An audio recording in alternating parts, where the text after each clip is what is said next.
Hello, Apple Biters and Apple TVs. This is Les, aka Sister Slayer, here with the Bitten Apple TV and Apple Bites. And with me today, always, my ride or die partner. It is the Written Writ Ralph. Hello there, Apple Bites. It's Written Writ Ralph here talking to you for some Apple Bites. Hey, what's been going on? How have you been? It seems like I haven't seen you like in ages. It does feel like it. I feel like we see each other every week, but we haven't seen each other since sometime last year. That's true. We haven't, because we used to really be like, partnered up. Yeah, all the time. Yeah, it was definitely a busy time. So, shout out to everybody that we usually support during this time. So, what have you been doing? I know you've been working with as the worlds collide, or when When worlds Worlds collide. Collide, yeah, When with worlds Angel. collide. Yeah, So, we what? actually released two more pieces of the story this week. One of them was Kratos versus Ghost Rider, and the other Mhm. one was Nick Fury versus Solid Snake. What? Okay, wait a minute. I want to pull that up for everybody to see. Hold on one second. It's funny though, as I was working on these things, one of the things that I realized is when you're working in somebody else's sandbox or somebody else's stories, what you want to do is take the character, look at him, and realize who he is, and then try to figure out the voice of the character, or at least which direction the character is going to go. At least that's what I try to do when we work on these versus stories. I want to make sure that the actual characters are fighting each other, or is not versions of the characters. Oh, okay. So So it let takes me a lot of research, but writing is research Well, that is. I mean, hopefully you do your research when you're all the writing. time. Yeah. I mean, that's just like an actor who doesn't do research when they're acting. It really goes badly. That's all I'm going to I've say. seen both actually, so So let's pull this up. Let's see what you all have come up with. I'm very excited to see this. Hold on. Why isn't this letting me share? just remember, guys, we're still learning this. Some technical difficulties will happen. Yes. This sucks. Yes, I will have it. Hold on one second. Let me put this in presentation mode.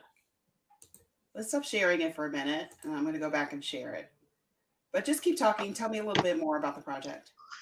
Well, again, Angel was talking to me. He was like, "Oh, I'm doing this versus series, and I really need to, I'm doing it, and I feel like we need like a story on why these characters are actually fighting each other." And I Hmm. was like, "Dude, I can do that." So I started like taking the characters and putting them together and figuring out why they're fighting. I created these villains who are taking all these characters from multiple realms and bringing them to this arena type place and putting them to fight. Sometimes they're able to take the character's complete control of the character, and Hmm. sometimes they're not, depending on the willpower of a specific character. Oh. Uh-oh. Oh, wait, look, it's human hibachi. We're going to talk Yeah. about that in a bit. Man, this sucks. I had it all marked up. Okay, let's do this. Oh, there Let's it do goes this. over there on the side. Let's share this and Yeah. present it. Okay, let's do this. All right. Oh, check this out. Yeah, when he showed this to me, I couldn't stop cracking up. It was just that moment of, of course, this makes total sense. It goes Nick trying to figure what's going on with the big exclamation point on his head. And of course, Snake is hiding in his box. I love it. Wait. I see the cat in the I background. was about to Or tell the you, you alien. can see Oh the my detail gosh. of it. Yeah, The he put the cat detail. all the way in the back, and I was like, oh, that is great. Wow. That is awesome. Hmm. Oh my gosh, he actually captured the mood, like the Oh, feel of yeah. it. It's like you're really inside the photo. I mean, the picture, the drawing. And the other thing that I like about it is he captures the fact that it's more of a spy type of thing, Hmm. and he puts it in there. You see Snake and you see Fury, and you get that spy feel just by looking at the scene. Wow. And the intrigue. It's really Oh, good. yeah. And that's what I did with it. I decided to write a spy story. Wow. Ah, this was great. Kratos versus Ghost Rider. The fight just sounds like it would happen. Oh my goodness. But who would win? That's a good question. Um, during my story, Kratos is a little bit muffled because somebody's trying to take over his mind, Mm-hmm. and he's trying to snap out of it. And Ghost Rider is trying to help him because he sees something's wrong, and he gives him the penance stare, and it doesn't work out the way he thinks it's going to work out. Ooh, that's bad. Wow, that looks great. That Yeah, looks Angel great. does a great job. He's an amazing artist. Oh my gosh, Angel, that I mean that's like amazing. That's like totally amazing. I love that.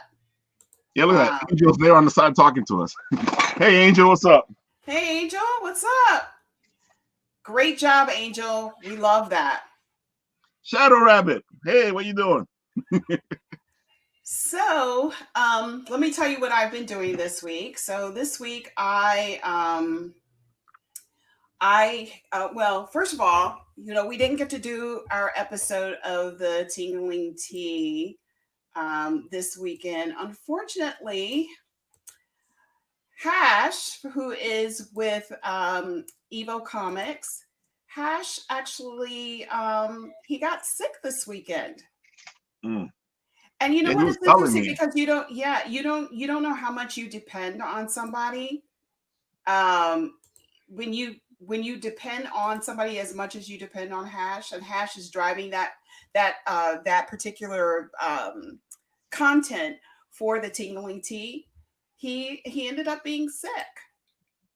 And so I don't know, we're wishing you very well out there, Hash. We I miss hope you feel you. better. Yeah, we hope you feel better. We just, it was just a surprising thing. It took him out. And I think the reason why it did is because Hash is probably like the busiest man in the world, He is. you know? So He's constantly busy. he's constantly busy. So, of course, like a lot of us, I don't even know if we're going to do our Sunday night show. But, we wish him very, very, very well. And we hope you feel better soon. We love you and we miss you. And we can't do it without you. So we're cheering you on, you know. Wow. So, and the other thing is, of course, I was talking about it last week, is Native American Heritage Month next month. So I'm doing this big programming at my work for Native American Heritage. It is a very large undertaking. Let's just say that. This is episode from Tingling Tea. I just wanted to show this to everybody too. This is one of the things that we talk about. If you don't know what the Tingling Oh, Tea is, oh. the Tingling Tea is my production company, Cliff Dive Productions, where it's me, Annabelle Chimpton, and August Peterson. They are actually two of my coworkers from work who Right. we love to talk about this kind of stuff while we're at work, and we're like, hey, let's just make a show out of it. So what we do is we just highlight the latest that's in the news regarding anything that's supernatural, strange, out of the ordinary, creepy. That's just pretty much what we talk about. In this episode, I'm introducing both.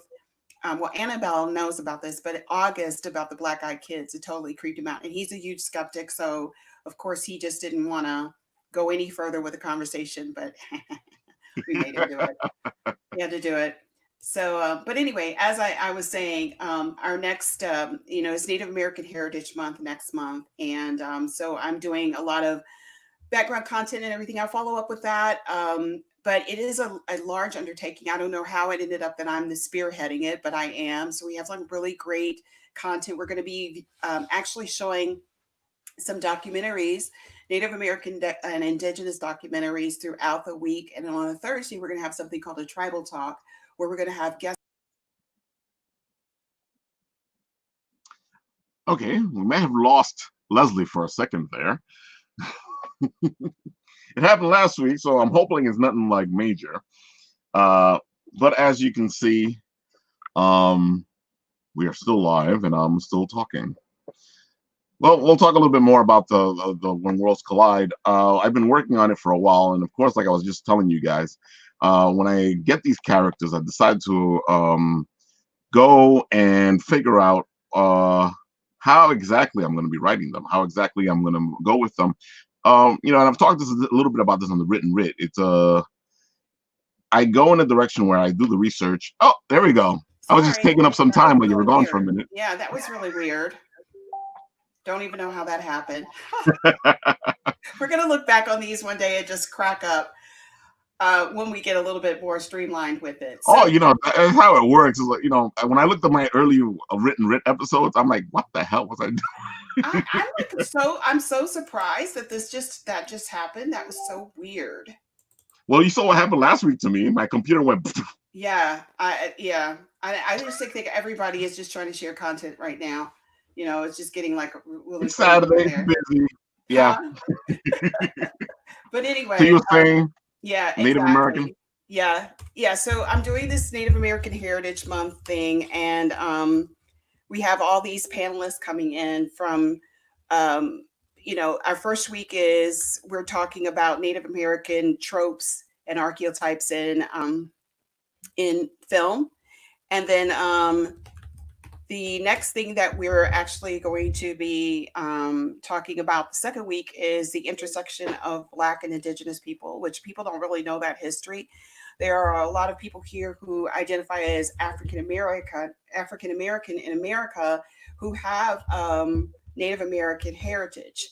And we're going to talk about why that there is such a dissection of this now, even though so many of us can talk or speak to that heritage. So that's going to be very interesting. So for the first time that they've ever had this kind of conversation with this ERG group, which is the Employee Right. Research Group. So it's gotten a lot of buzz at work. It sounds really interesting. I Yeah, can't wait it to check is. it out. It is extremely, extremely interesting. And then that, I'll follow up with that, tell you all a little bit more about that. But let me just share this content with everybody because we're going to go into introducing our first guest. Let me just pull everything up, please. Oh, no problem. Go right ahead.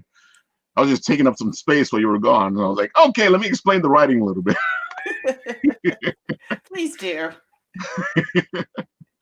Oh, just to finish up, what I was saying is sometimes when you're playing in somebody else's sandbox, it's a little more difficult because you have to follow the rules of their sandbox when you're writing. So you already know this character is set. This character is a certain way. You may be able to change little things here and there, but you're pretty much set in this universe where this character is. I know a lot of writers like to put their own stamp on whatever character they're working on, but I feel like sometimes if you're working on somebody else's character, you got to respect that and do your research and figure out who this character is and how exactly you write this character. And I feel like that's also a good way to become a better writer because it helps you understand your own characters better. Interesting. Very interesting. I like that. I can't wait to see some more of your content. I know it's going to be out there.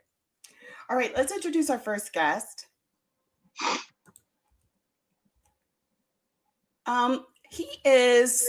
Let's just actually show a little bit of footage that we have of us interviewing him. I think it was Cadma interviewed him.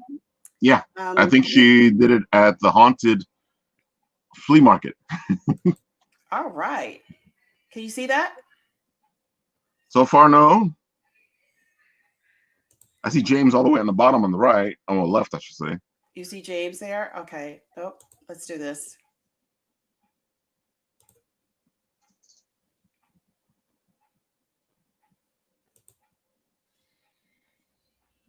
I can see why when TV shows have this stuff, somebody else is working on this in the back. Hello. Thank you. Hello. Absolutely. No, that's actually a compliment because it's more difficult, than people think it is. It's all this a lot stuff hard. up there. It is a lot harder. Let's just see if this works. Can you see that screen? Can you see Yeah, that? I can see the screen. Okay. Oh, I can see it better. All right. How about that? Clicking, but nothing's coming. Nothing? You don't see anything? Nope, nothing's happening. All right. Well, let me just introduce him because obviously this video is not going to load and it's just going to, I had this all planned out. You know how you imagine in your mind how it's going to be? Oh, definitely. I do. And it never works out the way you have it planned. This really bites. Okay. So Ladies and gentlemen, I'm so honored to introduce this next guest. Our next guest received the Bram Stoker Award for the graphic novel Kolchak the Night Stalker, The Forgotten Lore of Edgar Allan Poe, and a three-time Bram Stoker Award nominee, which is huge. He is the author of the collections of the one on the Night Border, described by Booklist as a haunting exploration of the space where the real world and nightmares collide, and Resurrection House, as well as Corpse Fauna novella series and the dark urban fantasy novella. Three Chords of Chaos, Publishers Weekly gave him the Lovecraftian collection. I guess that this week gave his Lovecraftian collection, The Engines of Sacrifice, a starred review and called it a chilling, evocative piece of work. So let me just get this because I'm reading this. I just want to say this because it's hard to read at the same time with this. Oh, it is definitely. Believe me, I know. To receive the Bram Stoker Award, and I know everybody knows Bram Stoker wrote Dracula. I mean, he wrote other novels, but he is well known for Dracula, which is a novel that I read every Halloween. I have to read it every Halloween. I actually have my hard copy back here. But this gentleman right here is so well versed in this genre that he has received accolades from the, I would say, classic horror realm. I would like to introduce to everybody and probably present to some Mr. James Chambers. Hi, James. James. Can you hear us? Sorry, I just totally slaughtered that bio, which is so beautiful, by the way. Oh, thank you. No, you did. That was fine. And thanks very much for inviting me on today and having me. This is really great. We're so excited to have you on our this is our third show. Yeah. This is our third show. So, James, we actually interviewed you once before. Cadma actually interviewed you. And at the time, I don't really know what you were working on specifically. We were just kind of highlighting your work and everything, but you've really done more since then. I know that you have something that's out right now. Let me see if I can share the screen. Ralph, go ahead and take over. Yeah, so I think when we first met you, I think the Kolchak caught my attention because I think you had just come out with it. I think that was 3 years ago, right? Yes. Yeah, so I think that's what caught my attention, and I was Cadma, we got to go over here. And Cadma did this whole interview with you, and it was great. And ever since then, I've stayed in touch with you because I just find your work interesting, and you're a cool guy. Oh, thank you. Well, you are too, and I love what you guys do with Bitten Apple and Bitten Apple TV. And it's great that you were, I know this year it hasn't been an opportunity to do it, but it's been, it's great how many conventions you attend and all the people that you highlight at the conventions. It's a great way to spread the word about work that's being done. Yeah, we try to actually highlight everybody because this is a realm that a lot of people, if you don't get to go to the cons, you get to actually meet people and we get to showcase your work, which we've come across some really incredible, content just by featuring some of these creative artists, writers. I mean, this content is this is by far my favorite. And we spoke prior to this when we did our little prep. You extending the Kolchak storyline to me is everything because I'm a huge fan of Kolchak and I was when I was a kid. And just finding this, this niche and writing it, just imagining it if it was like a new series, which I know they tried to do that. They tried to make a new series, but it just does not capture the old series. So tell us a little bit about, why you started writing in that narrative. Well, the Kolchak project came about. It's a funny story. That graphic novel came out, I think, at the end of 2016.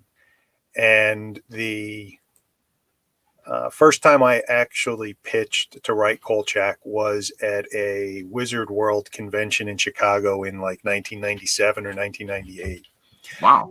So the wheels really can turn slowly sometimes in publishing. And the good thing was that even though I didn't get the gig at that time, I made a good connection with the publisher, Moonstone Books, and did other things for them over the years. I wrote pulp characters for them. I got to write the Green Hornet, the Spider, the Domino Lady, all from Moonstone, Nice. which was a lot of fun. And that led to me writing a Kolchak short story that was published in their second Kolchak anthology. I think it's Passages of the Macabre.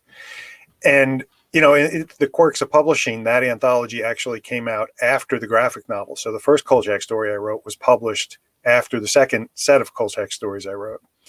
So when they were looking around at some point around 2014 for a new writer for Kolchak, they reached out to me and we talked a bit. And the publisher had the idea of wanting to do something with Edgar Allan Poe. They didn't really know what, didn't really have a direction, just let's do Kolchak and bring in elements of Edgar Allan Poe. And I wrote up some ideas and pitched them a direction and a general idea for how the series would go and how it would intermingle elements of Edgar Allan Poe's writing and his life into traditional Kolchak stories. And they liked that. So we went ahead with it. And the result was the graphic novel Kolchak, The Night Stalker, The Forgotten Lore of Edgar Allan Poe, which I had a blast writing. And, you know, I've been really gratified or happy to hear from Kolchak fans who read it that they enjoy it, that they feel that the character is well represented, and that if you know it fits. These feel like Kolchak stories. And when I was writing that, I had three kind of areas of concern. One, I wanted to get Kolchak right and get his voice right.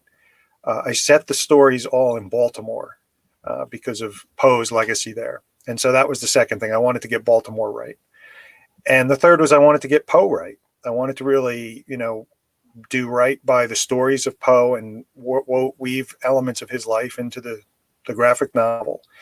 And, you know, from the feedback I've gotten, all three went over well. I have a good friend in Baltimore who read it and said, yep, I loved all this stuff. And it felt like you'd spent some time in the city, which I have. So that helped.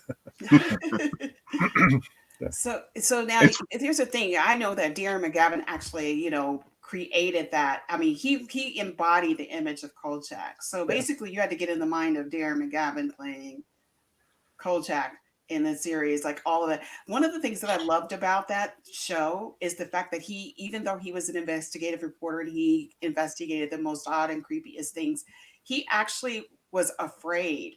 And part of the humor of that show was his fear of doing that, but he would over supersede that fear to go and find that story, to grab that story that of course would never be well received by any, you know, by his publicist, by the editor. Nobody would receive it very well.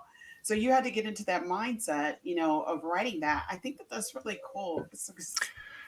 That was a challenge. And I had to do some difficult research, which meant watching episodes of the show repeatedly for a while, which I enjoy. I love the show. So that was fun.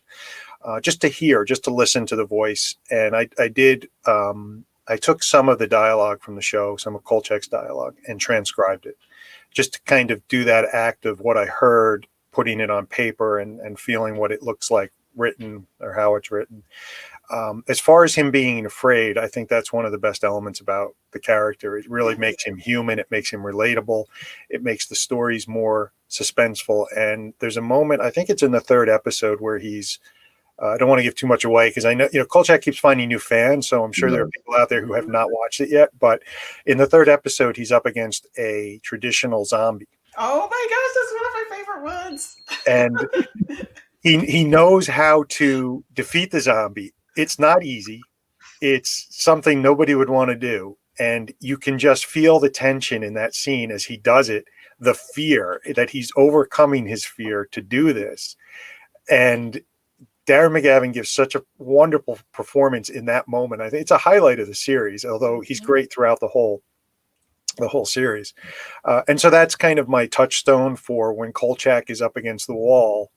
That's how he reacts.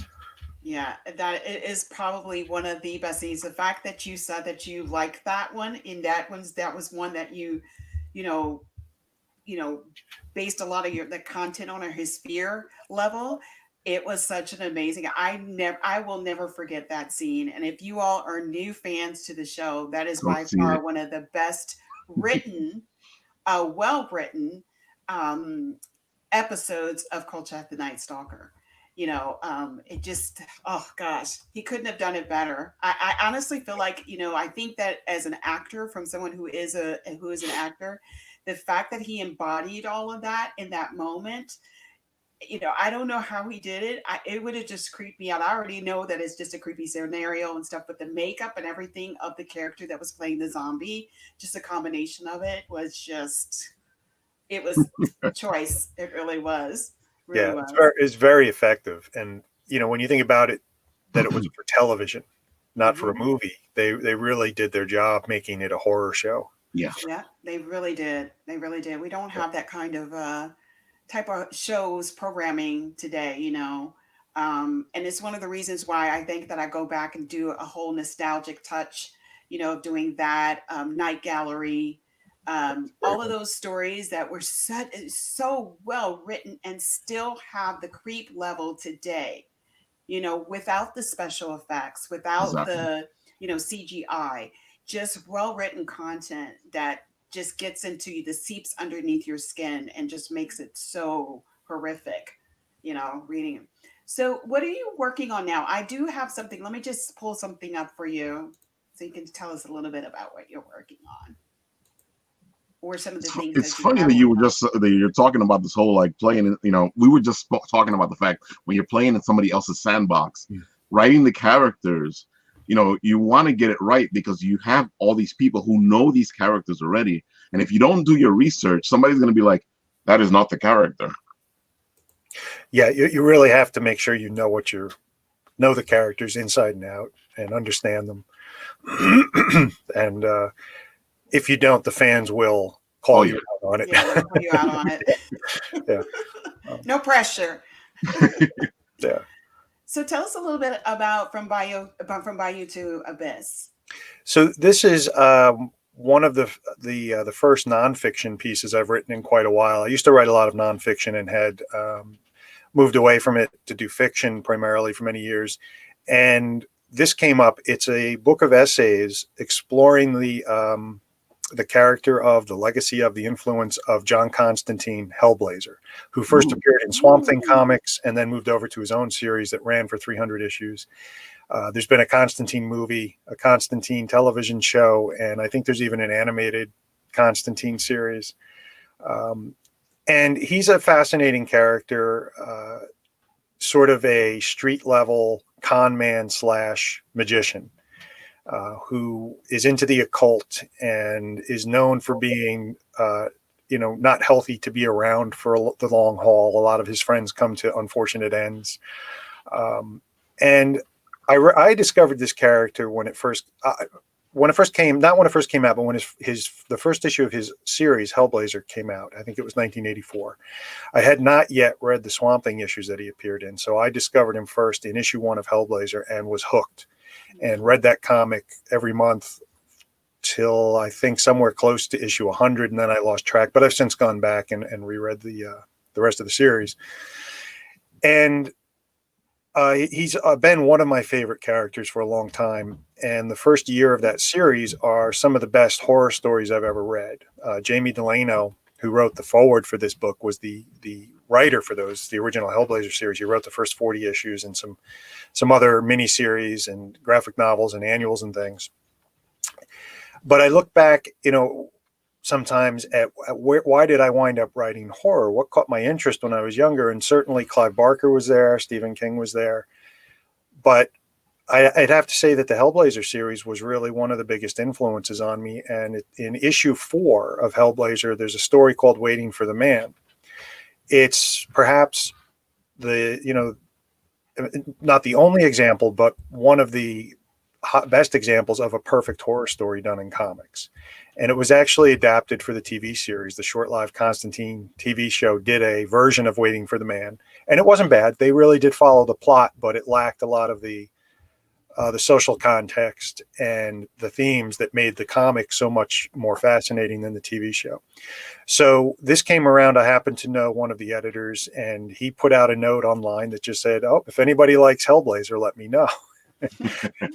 So yeah, I raised my hand and said, "Yeah, I kind of like Hellblazer," and we knocked around some ideas. And he and the co-editor, that was Rich Handley, and then he and his co-editor Lou Tambone gave me the okay to write an essay looking at that issue 4, as a perfect horror story in comics, but also as the point at which John Constantine really became an independent, fully formed character in many ways.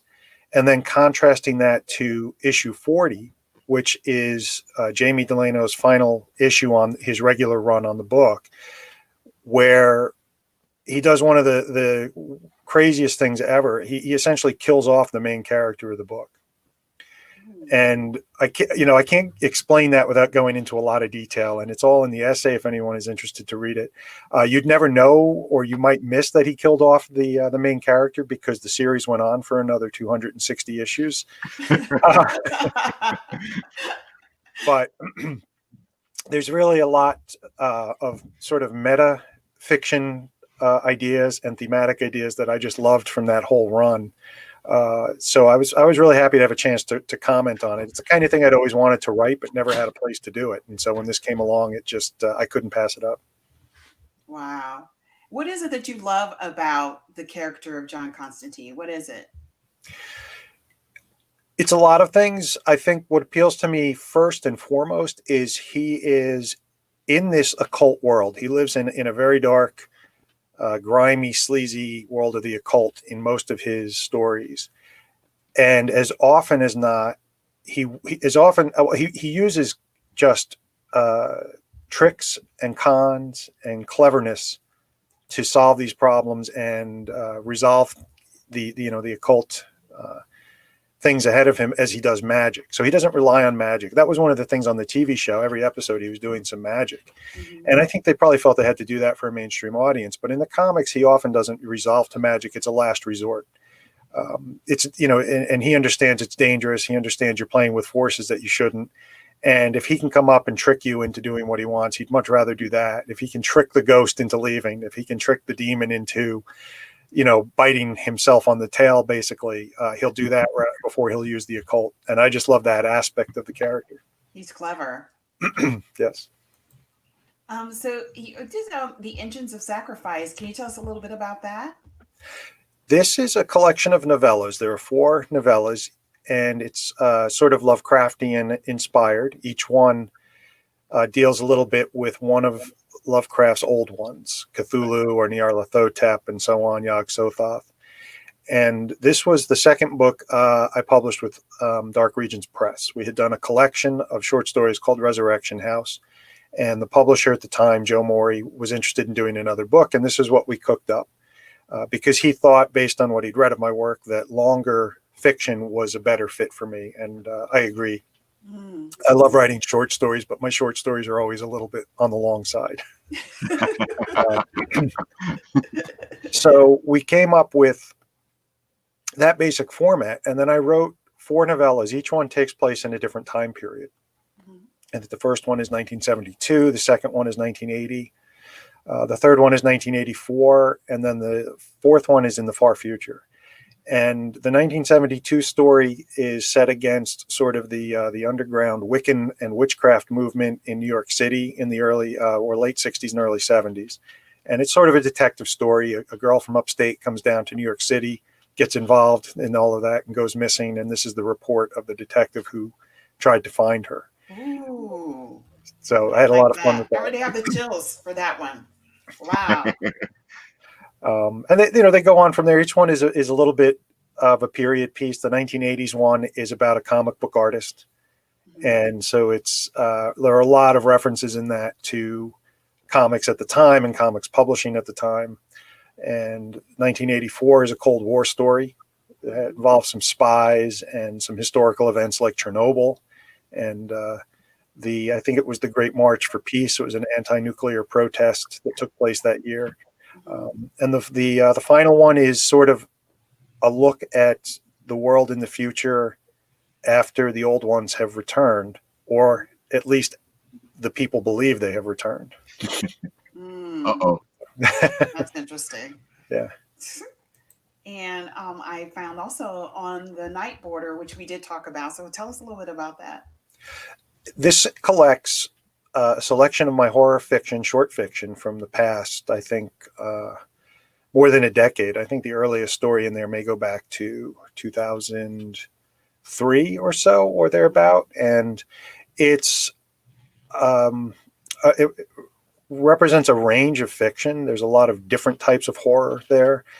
And when I was putting that together, I really went to choose and gather some of my favorite pieces that I'd written and put them in a balance so that the reader would get a variety, would feel like they were reading a different voice each story almost. And there are, I think, about 4 or 5 new pieces in there that were not previously published.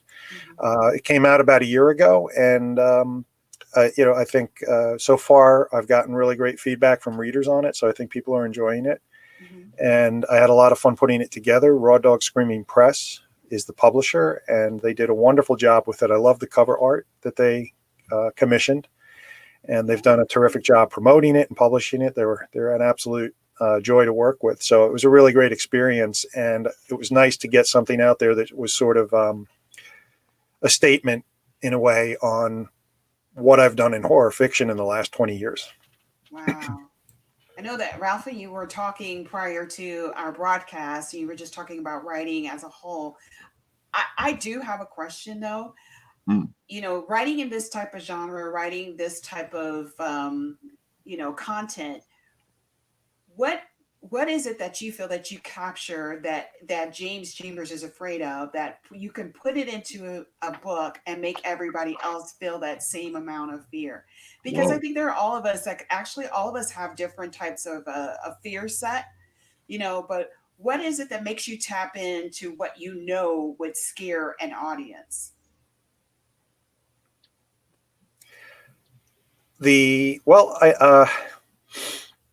I look first at what frightens me. I mean, that's the best way. I think, when you start writing, you're writing for yourself, and you want to have an emotional attachment to the story and to the characters and to the situation. And so I often will deal with things that frighten me. I will see things in the news. I often get inspiration there, just looking at what goes on in the world and thinking about how people interact in harmful ways sometimes can create an idea for a story. I look at historical situations. Several of the pieces in On the Night Border are what I consider historical horror fiction. And a lot of it is tone in horror, the mood, the atmosphere. And then you just try to think about, how can I express this fear in a way that a reader can empathize with it, so that they can feel that same horror. And, if I'm doing my job well, even if it's not something they're particularly afraid of, they may feel a few, goosebumps at the idea of the fear being expressed in the story.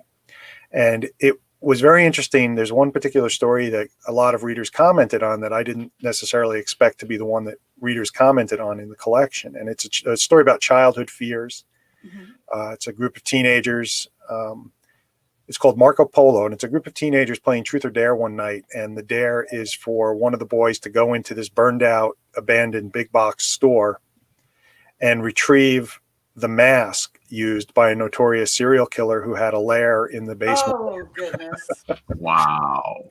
But the serial killer aspect is really kind of just backstory. What the themes are for me were the fear of being shown to be a coward among your friends by refusing the dare, of failing. There's some romantic elements to the story, so there's fear of not impressing, the romantic interest. And then once the story gets underway, it all goes in a very unexpected and dark direction.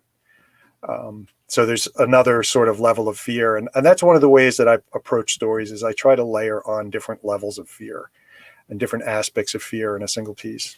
That's interesting, because just the mention of the story, the context of the story, that was enough for me. That's just like, no. I couldn't do it. That's like crazy. Let me see what else I have here. The Dead and Their Masses. What a great cover. That's a great cover, yeah. Wow. I love that art. That's by a friend of mine, Glenn Ostrander, and Glenn is a fantastic horror artist, and he has done the covers for these new editions of the Corpse Fauna novellas. This is volume 3. The first one is The Dead Bear Witness. The second one is Tears of Blood. The fourth one, The Eyes of the Dead, will be out in the near future. I think at this point it'll be 2021. And you may notice something a little odd about that particular zombie, which is that she has a bunch of eyes sprouting all over her. Yes. And that's one of the weird things about my zombies. This is basically my pulp zombie series. It goes back. The very first work I did on this goes back to the late 90s. I write about this in the afterword of the first book. It has had a really circuitous publishing history, and eSpec Books recently picked up the rights. And once we publish volume 4, I will finally have completed the Corpse Fauna cycle. Wow. Oh, this is I can't wait to read all of this. I'm just gonna just blow my mind with this content. I'm gonna definitely read this because I love this kind of stuff. I wish that I had, really had gathered all of this with me to try to read these series during Halloween, because that's like my big thing is I read like a whole bunch of scary content at Halloween. My husband thinks that I'm crazy. I go to bed at night with a book of, scary stuff. But wow. And I have to read that series. I definitely have to read that. And I have to figure out why you have the eyes on the zombie. That's different. And I love it because I think people are bored with the traditional looking zombie. Yeah, completely. Yeah. And so to see that is just, I love it. And that's great. Oh, thank you. Cool. Yeah. I wanted to do something that set them apart, and they're not, there's certainly elements in these stories that are the traditional zombie elements, because I think that's part of the fun, but they have a different twist. Yeah, definitely. And then I did come across this, which I wanted to ask you about, A New York State of Fright. What is this? I loved this project. I had a great time doing this. I had worked with April Gray and Robert Masterson as co-editors. And the idea for this sort of sprang out of the New York chapter of the Horror Writers Association. And we were thinking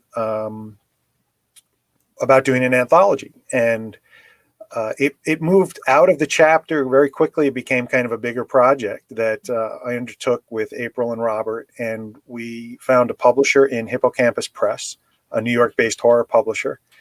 They do a lot of the classic horror stories. They publish a lot of Lovecraft, Machen, Robert Chambers.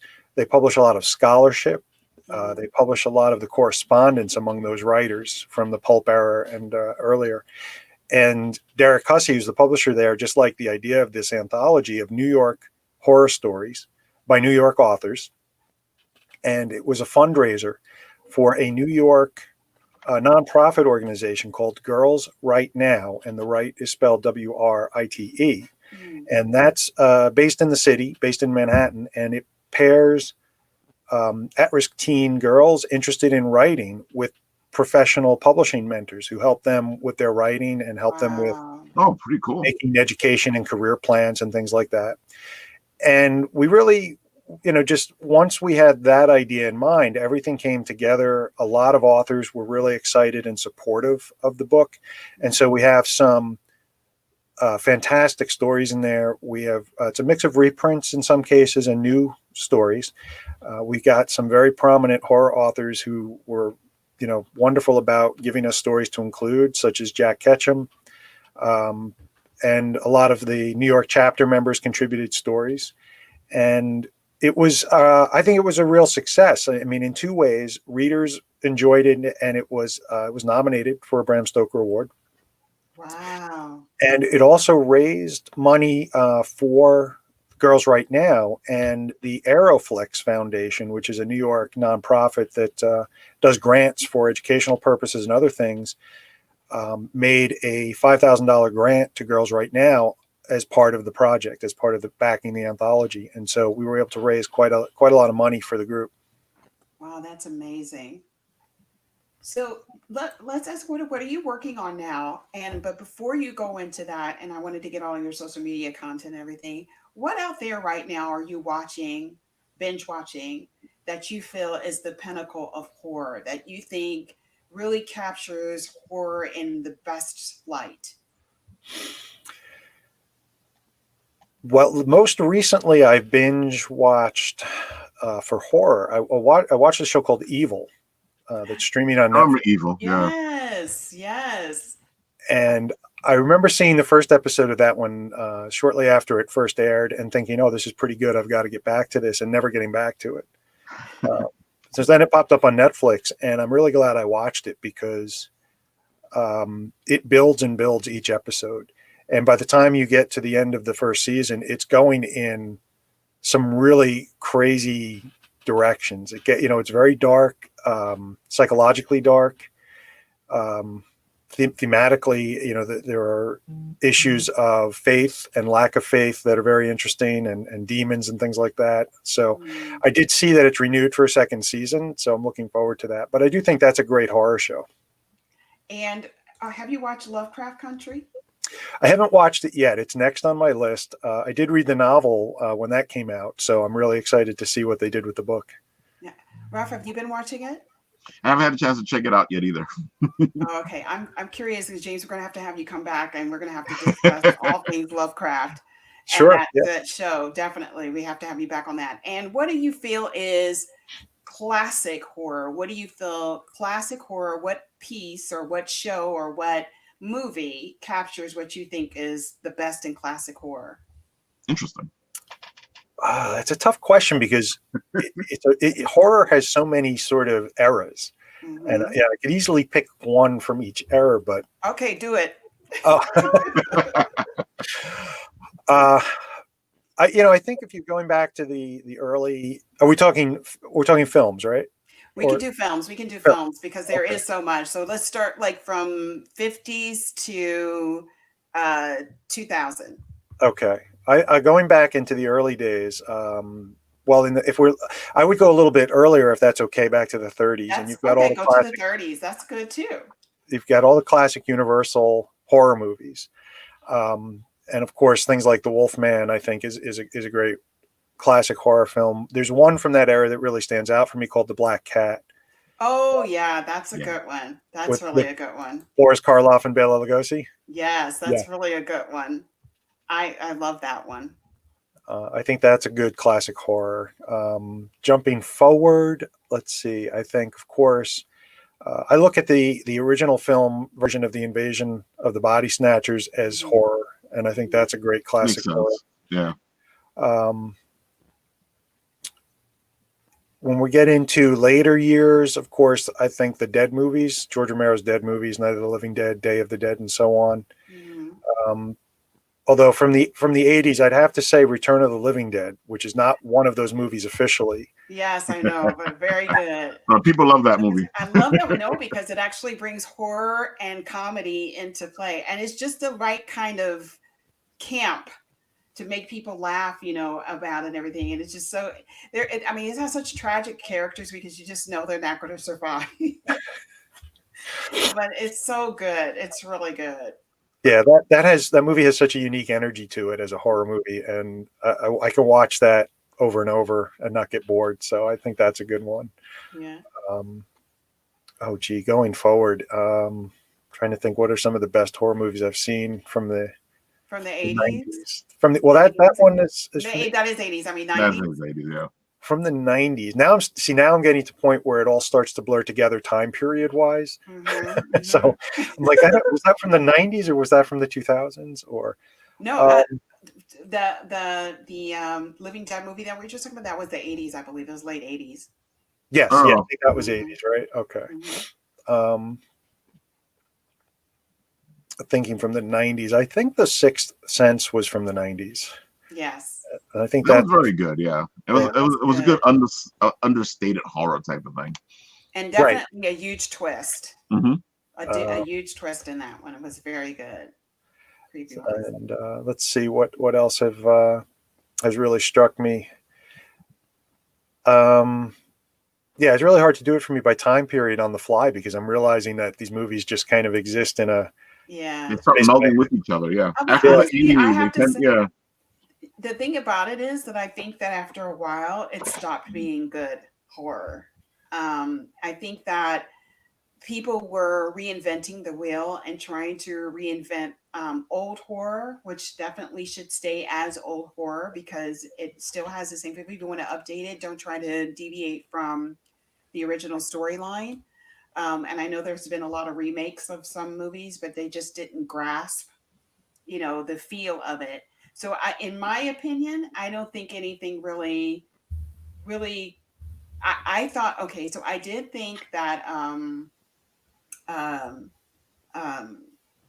Get Out was good. I thought Get Out was like, an amazing horror film. I hadn't seen anything like that before. I just had it was just very unique. But other than that, I haven't seen anything that I felt was like really good.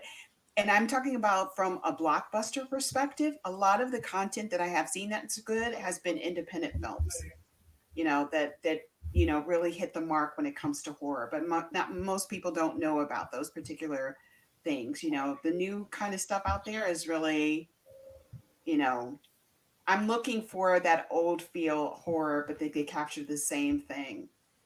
That's what I'm looking for. it almost doesn't exist now because when the studios try to remake some of the classic horror films like The Mummy, for example, Mhm. you wind up with a mummy movie with Tom Cruise that, for my taste, had way too many buses flying through the air as Tom Cruise dodged airplanes and things. So, Yeah, yeah, and too much CGI. I yeah, love, like, people creating their own scene, people creating their own atmosphere, not too much CGI because it kind of takes it's like it takes you out of the reality of it all.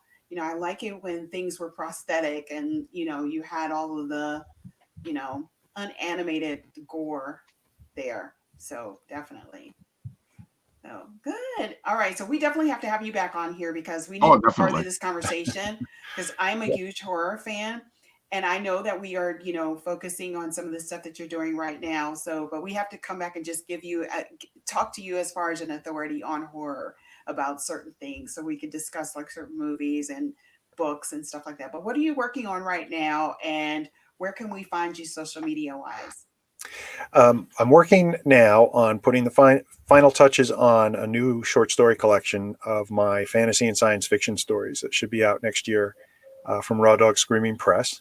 Mm-hmm. And I think the title for that will be On the Hierophant Road. And it will feature a mix of stories, some published, some unpublished before this. I'm also writing some new horror fiction.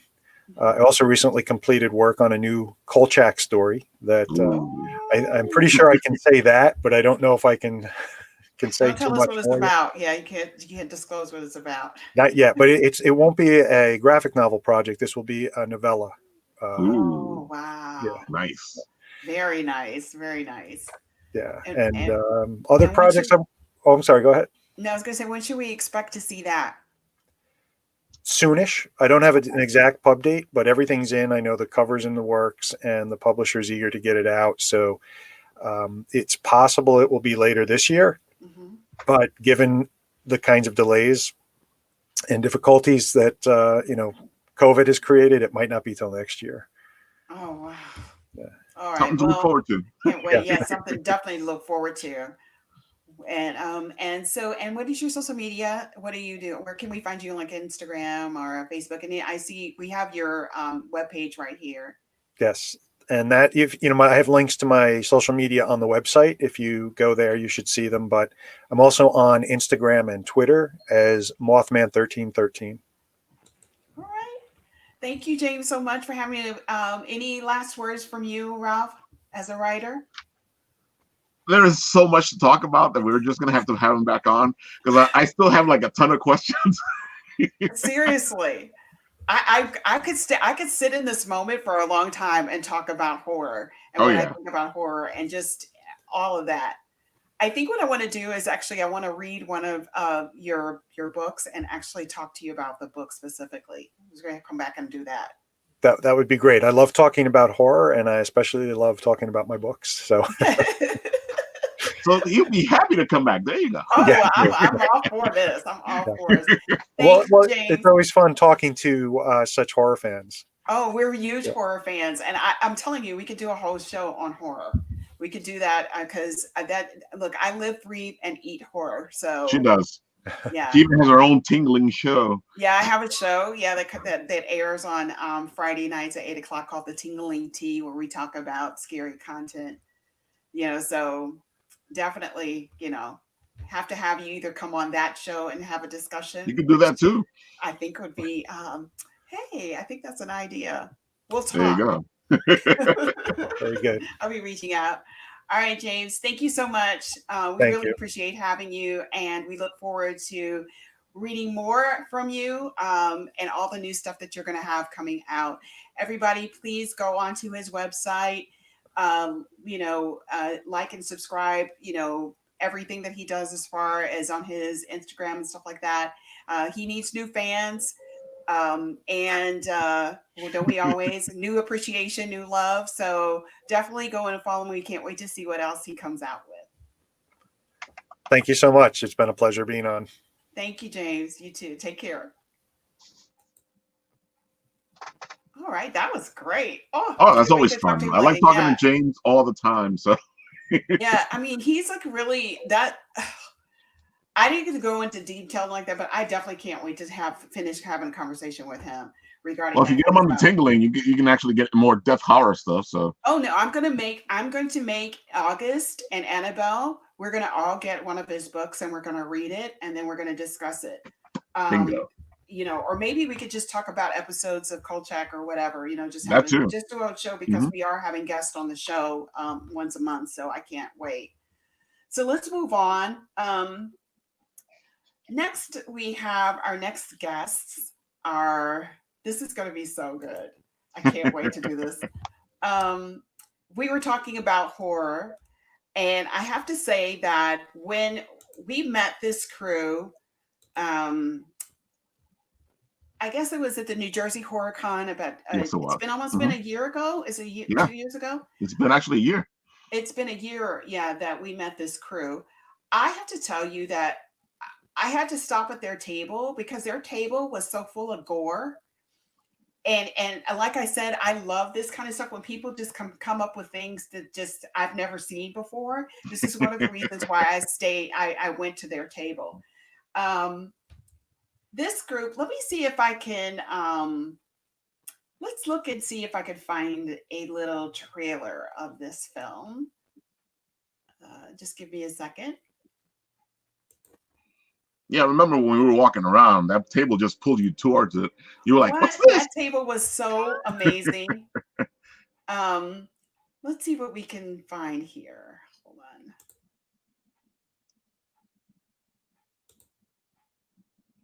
on. All right. Here we go. This is what us are, I guess, talking to them. I'm just going to give a little bit of what we saw when we talked to them. Can you see that? Nope, it's not playing. Okay. I'm guessing today's not a video day. No, I had it already loaded up, unfortunately. And so what's going on is that all of my content that was loaded up for us to look at, When the I whole little lost bump it. happened. Yeah, Yeah. when the bump happened. So I lost all of my content. So let's just see if I can share this with everybody. Can you see this? Nope. Okay, let's see. 1 second.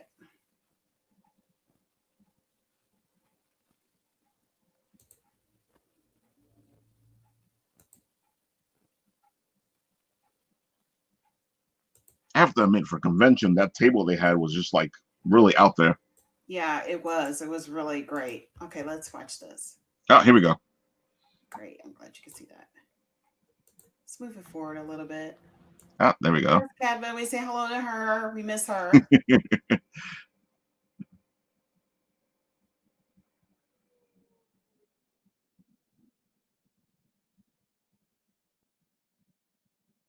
Did you get stuck over there?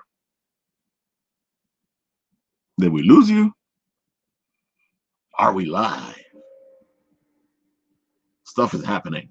I think we might have lost Leslie for a second. Yes, because I feel like the screen is stuck on this little thing over here.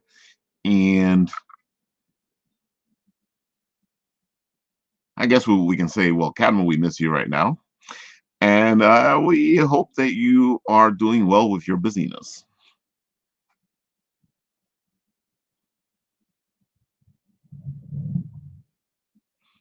Yep. I'm not sure if you... Oh, well, there I go. My handsome self over here. So I think we lost Leslie for a second. She should be back in a minute. And like we were saying, when we were at New Jersey Horror Con, their table just stood out completely. It was like an amazing table of, you know, knickknacks and body parts, and it just stood out, which caught Leslie's attention completely, and it just made her go over there to try and check this out. And then it was just like a love fest because everybody was like, oh my God, and they were talking horror and they were having fun, and it was an interesting thing. And then they go, let's do an interview, and then we were doing the interview, and the whole thing was like one big party. I am not kidding you when I'm telling you this thing was a party, and they were just getting vibes all over the place. Yeah, I'm trying to keep rocking there, Shadow Rabbit. I'm explaining things from New Jersey Horror Con, but it's good to see you say hi to me over there. Especially when I'm trying to wait for Leslie to come back, which is what I'm trying to do right here. I'm not sure exactly what happened to Leslie, but I figure she's having technical difficulties. Please stand by. Yes. And if you guys missed it, we just had James Chambers on, and it was a blast talking to him. And we're probably going to have him on again because I still have a bunch of questions and inquiring minds want to know things, especially like on writing, because I was wondering because oh, there goes Leslie. I haven't the slightest idea. Now that even wasn't my fault. I don't know what happened. So I was like, you were in the middle of looking at the video, and then the video got stuck, and I'm like, Leslie, are you still there? that was so weird. Huh? You talk about haunted stuff. Yeah, I'm serious. Like, that's what happens when you go live. Exactly. Well, not even that. I figure we're talking about supernatural stuff, so supernatural stuff tends to come to supernatural talk. Honestly, that was just the weirdest thing. Okay, so let me see if I can find the let's move ahead because I just want to go ahead and show the trailer for the show, for the film. Just keep talking. Let's pull it up. No, I was just telling the audience that, you guys had a blast. You ran into this table. All of a sudden, you were like, oh my God. And you guys were talking back and forth. Let's do an interview. Oh, the energy was just amazing. It was definitely a family connection there. That's all I have to say. It was a family connection. So I had the privilege of actually watching the film last weekend. Yeah, no, you were asking me to watch, but I was busy that day. I have to tell you, at first I was like, what the heck is going on? What the heck is going on? But it was so good. You know what it reminded me of? And I don't know if this is a good thing to say that, but it was, and I think that this is the kind of feel that they wanted us to have, was like I was watching, and I mean it in the best possible way, a snuff film. So okay, I can see that. Yeah. So you're watching this situation happen. You know what's going to happen. You can't figure out why people around don't know that it's going to happen. I thought it was so amazingly good. There were moments where it was so uncomfortable for me to watch it, but then there was laughter, like something would happen in the film. And we were dying laughing at certain things in the film because it was just hilarious. Just this whole scenario was just so unbelievable. But then there's this element of that this could possibly happen. And then I did some research. There was a gentleman that actually was a cannibal in Japan. His name was Issei Sagawa.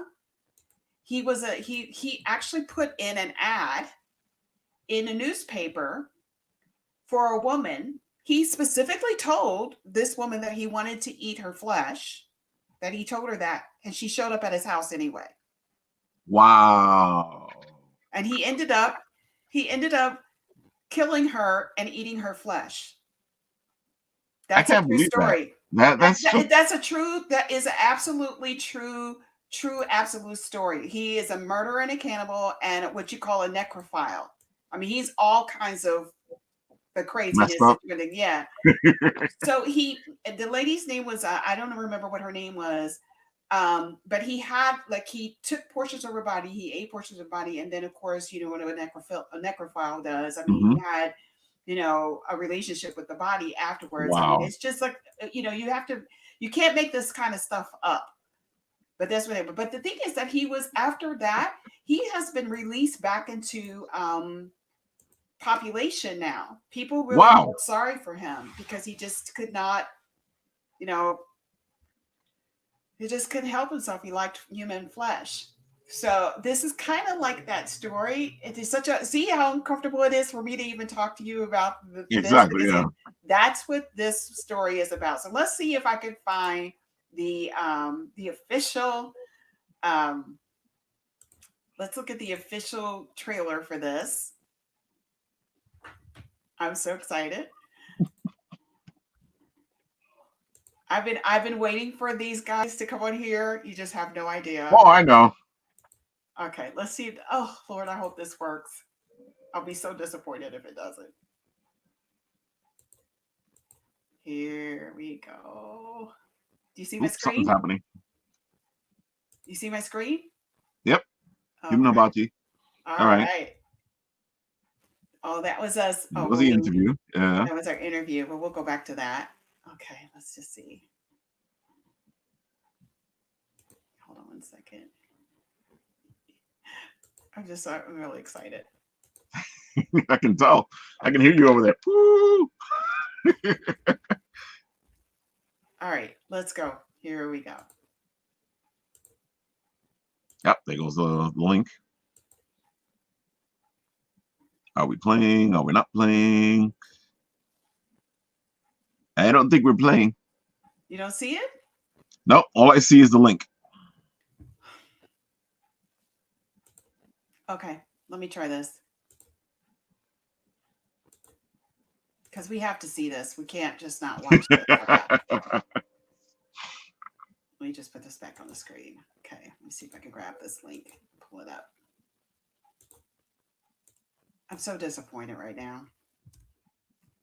You don't know how hard I work on this content just for it to fail. You know what it was? As soon as you lost your connection that one time, everything just went to pot. Yeah, just everything went crazy. Mm-hmm. That was strange too. I'm beginning to think that with the more creepy content that I put up, the stranger things start happening. That's what they say. When you're working on that stuff like follows you. Oh, come on now. I was just kidding. Hey, it's a good ghost story. It is, but I was really trying to like talk myself out of it and just say, that stuff doesn't happen. Okay, let's try this right now. Here we go. Can you see that? Yep. Here we go.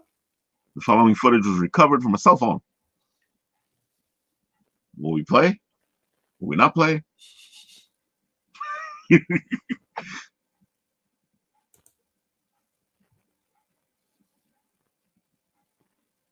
Uh-oh. Is it not playing? Nope. It's stuck. Oh my gosh. Creepy, right? I'm done. I'm officially done. I cannot believe that. Okay, let's try this. Do you see it? Okay, try that again. I saw something. Oh, wait. It's playing. Okay.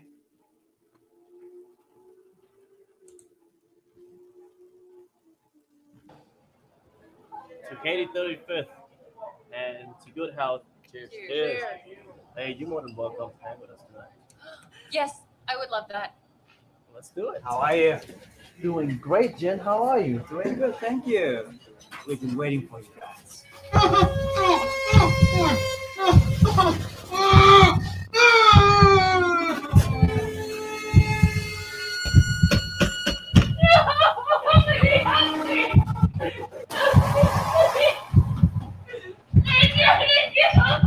going to be a great night. We will take a good care of you.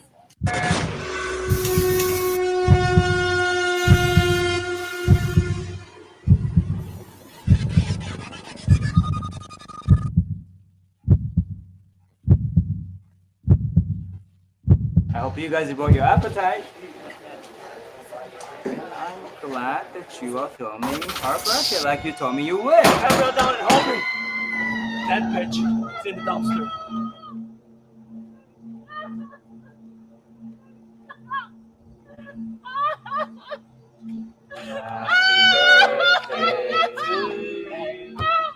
Happy birthday to you.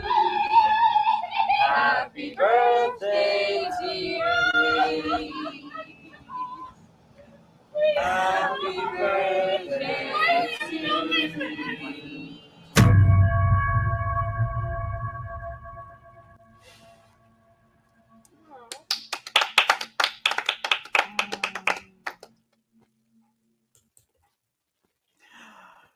Ladies and gentlemen, I can't wait to introduce you to the cast and crew of this amazing film. Let's bring them all in. Let me just share this real quick.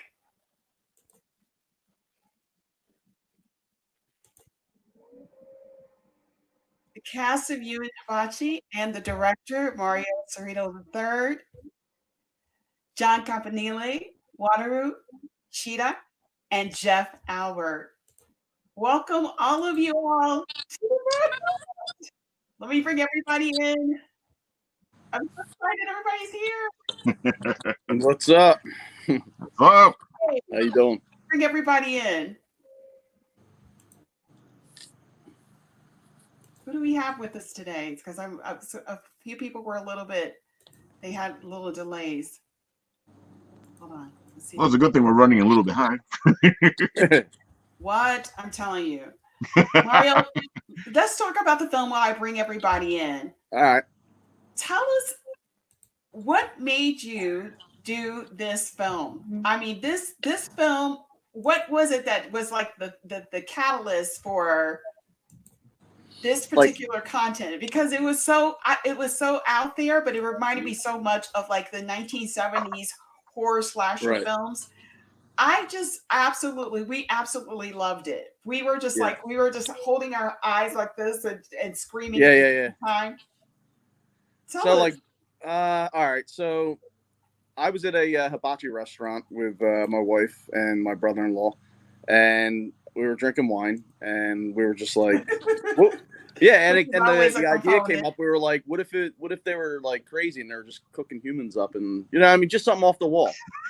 And I kind of like, being a creator, I'm like, dang, that's like a good idea for a horror film. And I sat on it for like 3 or 4 years, and then I wrote the screenplay, and I wanted it to be exactly what you described before I came on is what I wanted people to feel. I wanted it to feel like a snuff film, something like completely off the wall. And yeah, I think I met my vision.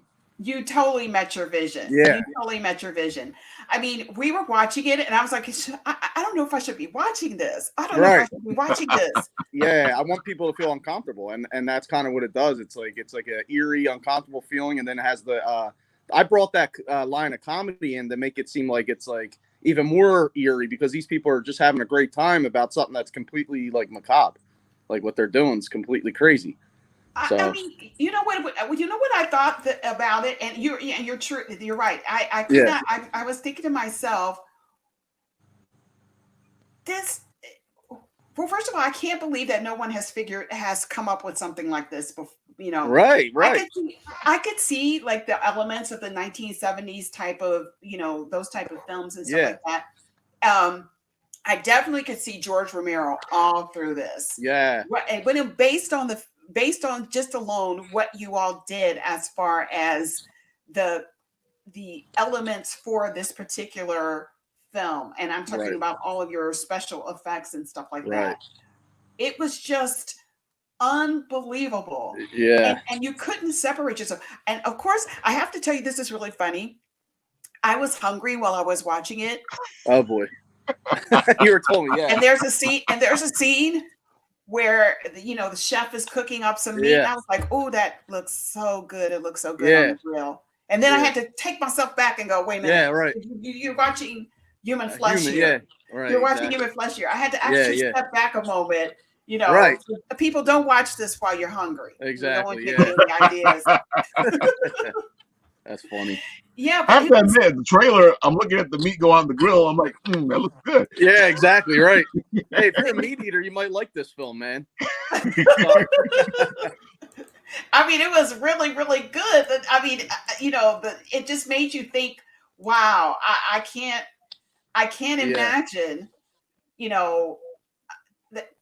I don't know. I guess, there is this subgroup. I mean, just imagine there is. Well, I did actually read. There is. I actually read something. Well, what do you know about it, Mario? Because I read something the other day about this. Honestly, it makes you go down this rabbit hole. It really does. It does, yeah. And there's people like that actually. I think it's more like a lifestyle. This cannibalism, and like we like chicken and beef. They like human meat. I mean, that's just what they. That's what they crave, and that's kind of what I wrote into the story.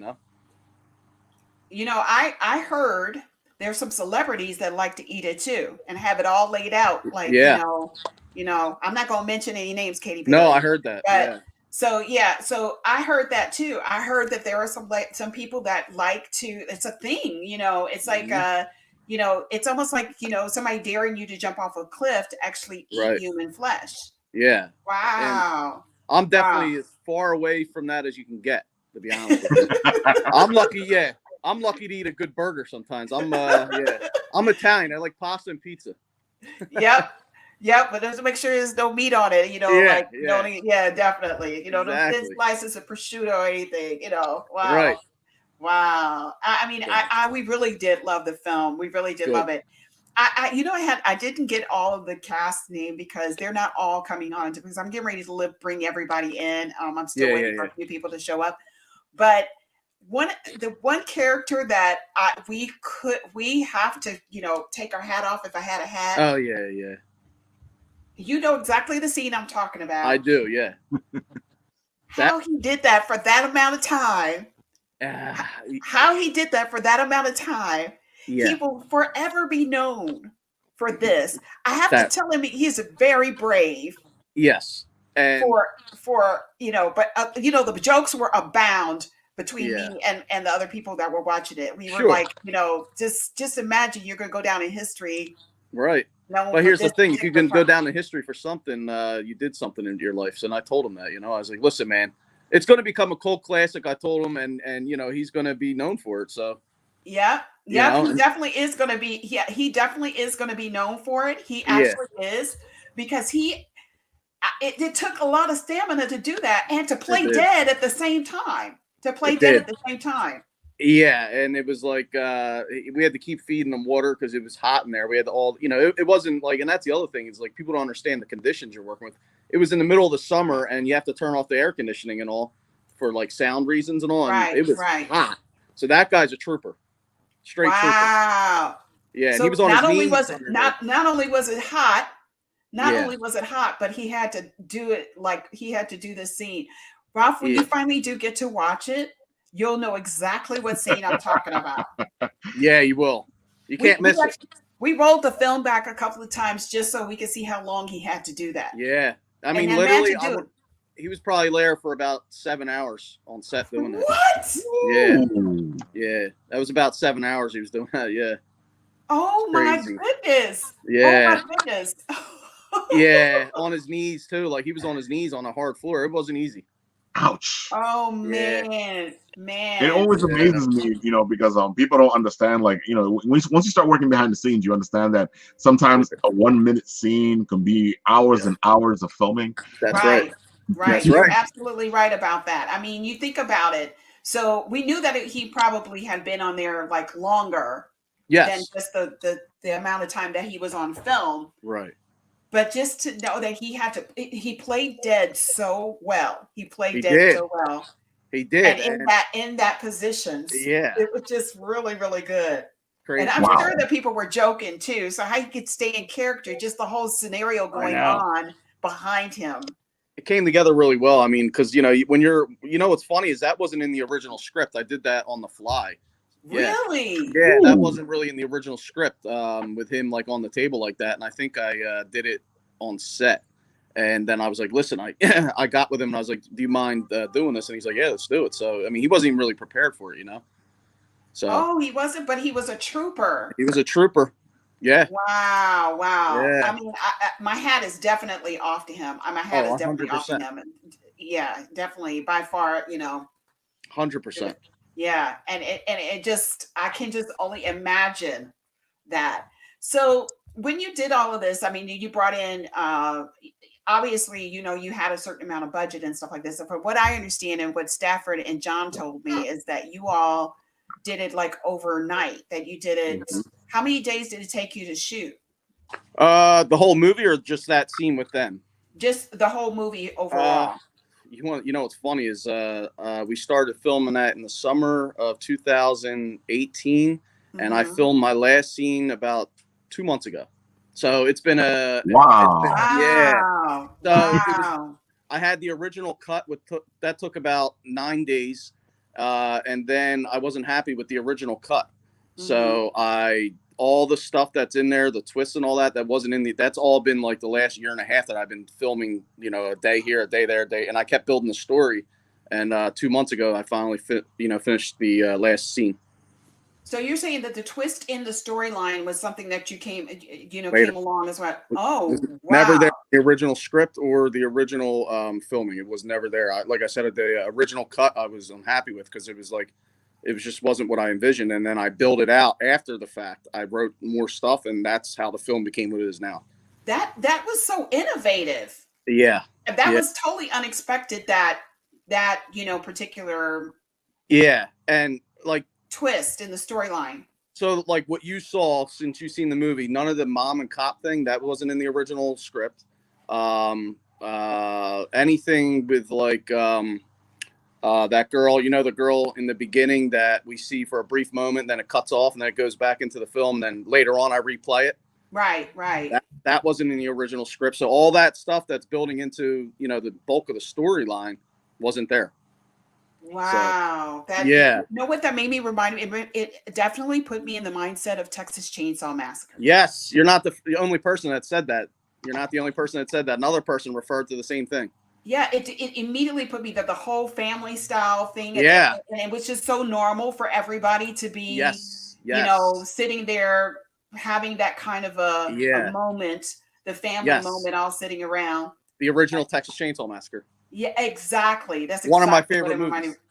Wow, that's exactly what it reminded me. Well, if it helps you out, you get that same feeling from watching the trailer. That you're like, okay, this reminds me a little bit of Texas Chainsaw Massacre, or at least the original one, Right? Yeah, like that one in the 70s. Exactly. Yeah, it definitely reminded me. It definitely reminded me of that. Well, I'm going to bring in some of the cast members. Okay. I'm so excited to bring them because you can't talk about a film without having the cast and actually talk about their experience on the set working with you. We have two of the cast members with us. We're waiting for a couple other people. We couldn't have one of the gentlemen who I interviewed when we did the Bitten Apple TV. He's actually working on a film. Yeah. But I'd like to introduce to everybody Mr. Jeff Albert and Mr. Walter and Anita. Hello. Hello. What's up, guys? Hey, Maria. Hey. I think, Walter, you have to unmute your mic. I'm sorry. Hey, Maria. Hey, what's up? Thanks for the invite. Yeah, appreciate it. How are you doing? Good. Excellent. Thank you all for being here. We're so excited to have you to be a part of the show. I did not get to interview either one of you, so this is going to be a new thing for me. I'm so excited to do. You all had a very big part in this film. Can you tell the audience what part you played in this film? Do you want to go, Jeff, first? I play Doug, one of the cannibals, one of the corporate cannibals. And this is notice he said corporate, so that's very important, audience. So you said corporate cannibal. Corporate Okay, cannibal. So I play Jin, who's the owner of the restaurant. yes. So he, of course, is, and let me tell you that he's all in on this, you all. It's not like this is going on behind him, underneath his nose and everything. He is all a part of this whole human hibachi scheme here, chef and all, under the guise of a nice hibachi restaurant. How was the casting for this? Mario, tell me how the casting was. And then I want to get you all's experience too as well, John and Wataru. I mean, just Jeff and Wataru, what your experience was like. Okay, so I held an open audition at the Philadelphia Acting Studio in Philly, and I obviously needed Asian American looking people for the film, and so that was one of the sticking points to the audition. I needed a good amount of Asians to come out. Wataru immediately stuck out. Immediately, I knew as soon as he walked in that was going to be the restaurant owner. I think, Wataru, you came to audition for Rayo, right? Yes. Yes. And oh no, I don't see you in that role. Yeah, I don't see you in that role. Definitely not. Yeah. And that's kind of how Wataru got the role. And then Jeff, I met at the Philadelphia Acting Studio years back, and I think I handpicked you, right, Jeff? You did. I wasn't able to make the open call at the acting studio, but I have a great relationship with Mario. He came and talked to our class once, and he remembered me. I'm grateful. Yeah, I did. I remembered him, and I handpicked Jeff for the role, and then everybody else except for John Campanile and Stafford auditioned. They were also handpicked. Wow! Yeah. Wow! So what did they're you from have? like Chicago, yeah. Yeah, definitely. Because I remember that John is from Chicago, and I was like, "What are you doing all the way here in Jersey?" Yeah. When I was interviewing, what was it that made you, Wataru and Jeff? What was it that made you say yes to this script? And had you seen the script, did you know what you were getting yourself into? I had no idea. No, Leslie. Actually, like Wataru, I had no idea, and the only thing that was a given here, that was a given up front, was Mario. I knew Mario's work through Deadly Gamble and The Listening, 2 great films he's done, and so I knew his work. I remember speaking to him at the acting studio, and I knew he was a great filmmaker, and so I wanted to be a part of that. And I said, Mario has asked me. I'm grateful. He's asked me to. He sought me out. So how can I say no to Mario Cerrito III? Yeah. So no, I was. That's really what it was about for me, and I knew that this was Mario's genre, the horror genre, the thriller genre, and I knew I knew it was going to be a fun shoot. It had to be fun, and I was looking forward to it. So I was. That's kind of how it was for me. I knew right away. I mean, Mario asked, I'm there. So, yeah. And Wataru, how about you? Well, I think that if you are Asian American actor, you can agree with me that if you look around, there's not much roles out there, especially in the scale that Mario is and whatnot. So I said any opportunity that come in my way, and I go for it. And I've done some horror films back in Japan. I'm originally from Japan, actually, and that was like, wow, you're looking for Japanese American? I'm right here. That's why I just came over. By the way, you have some of the coolest headshots on IMDb. Oh, thank you. I have to tell you, yes, very, very nice. So let me ask you, so we're talking about the specific scene before you all came into the studio, the dining scene. How was it to film that? I mean, to be around all of that gore, what was that like for you? Was it the first time you've been around like that? And Wataru, if you've been in any Japanese horror, I know you're no novice to the type of bloodletting that happens in Japanese films. So I just want to know what it was like working with all of that. It was, in contrary to what's going on in the film and the scene, as you kind of pointed out prior to this interview, that we were like a family. I could tell we had a good chemistry going on. I felt like all the Cannibal family, I want to be part of their family, right? But then, of course, with my role, I have to kind of keep distance. But we had a really good camaraderie going on from the get-go, and we really had a good time. But when the scene started, we really came together. And Mario, as a creative, guy that he is, we just trusted in his instinct. We went along, and that's how it came out. Yeah. One of the things that I did notice immediately when I did get to interview all, and Artery, I think you came like the day after, and so did you, Jeff. Mhm. So I didn't get to actually interview the whole cast. And Mario, you weren't there that day. That I think Yeah. Shemaine was there. So the one thing that I did notice immediately was the family camaraderie. Yeah. And I said, this is maybe this is what you all need going forward, is to have an ensemble group create this horror content, reusing the same characters, kind of like what they do for American Horror Story, Penny Dreadful, going forward, that you all have a role, because there is such a family unity here that I immediately was embraced by it when I came there. And I think that that's what made our interviews so easy and it flowed so well, is that we immediately, even after I connected with you all afterwards, I felt like family. Yeah. And I don't know, Mario, I don't know if that's because of your Italian upbringing, because family is really, big in the Italian family life, but it was like, yeah, we're all part of this. I'll be honest with you. So I've worked on films that I've done under my production company, a couple, Deadly Gamble on the list, 2 features I did. And there wasn't that feeling. And I didn't want that. Yeah, so it was more like a lot of headbutting going on. It wasn't coming from other people involved, and I really wanted to make it like a smooth process and fun, and that's what it was. It was fun. Like I would do this.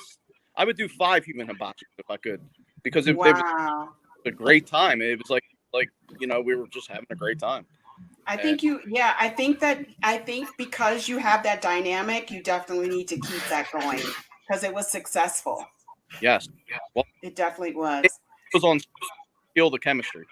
Yeah, definitely the chemistry was definitely there. Yeah. And it says a lot, because when we were there at New Jersey HorrorCon, you felt it coming from the table.